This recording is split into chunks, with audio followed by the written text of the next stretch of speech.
प्रेतों का भोजन। एक बार महर्षि गौतम ने प्रेतों से पूछा, संसार में कोई भी प्राणी बिना भोजन के नहीं रहते, अंततः बताओ तुम लोग क्या आहार करते हो। प्रेतों ने कहा, जहाँ भोजन के समय आपस में कलह होने लगता है वहाँ उस अन्न के रस को हम ही खाते हैं। जहाँ मनुष्य बिना लिपि पीती धरती पर खाते हैं, जहाँ ब्राह्मण शोचाचार से भ्रष्ट होते हैं वहाँ हमको भोजन मिलता है। जो पैर धोए बिना खाता है और जो दक्षिण की ओर मुख करके भोजन करता है, अर्थात जो सिर पर वस्त्र लपेट कर भोजन करता है, उसके उस अन्न को सदा हम प्रेत ही खाते हैं।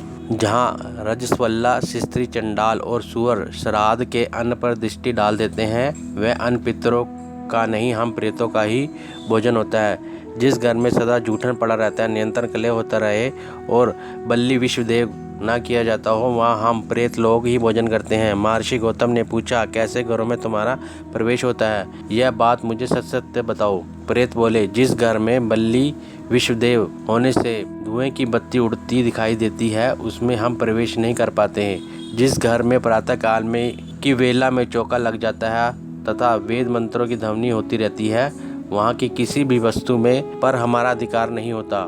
गौतम ने पूछा, किस कर्म के परिणाम में मनुष्य प्रेत भाव को प्राप्त होता है।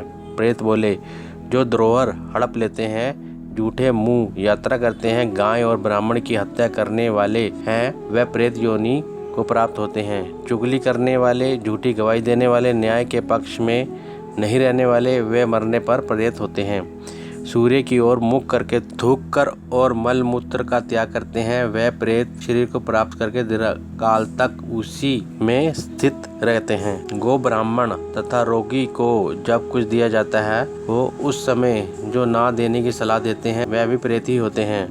यदि शूद्र का अन्न पेट में रहते हुए ब्राह्मण की मृत्यु हो जाए तो यह अत्यंत भयंकर प्रेत होता है। विप्र, जो अमावस्या की स्थिति में हल में बैलों को जोतता है वह मनुष्य प्रेत बनता है। जो विश्वासघाती, ब्रह्म हत्या, स्त्रीवध करने वाला, गोधाती, गुरुधाती और पितृ हत्या करने वाला है वह मनुष्य भी प्रेत होता है।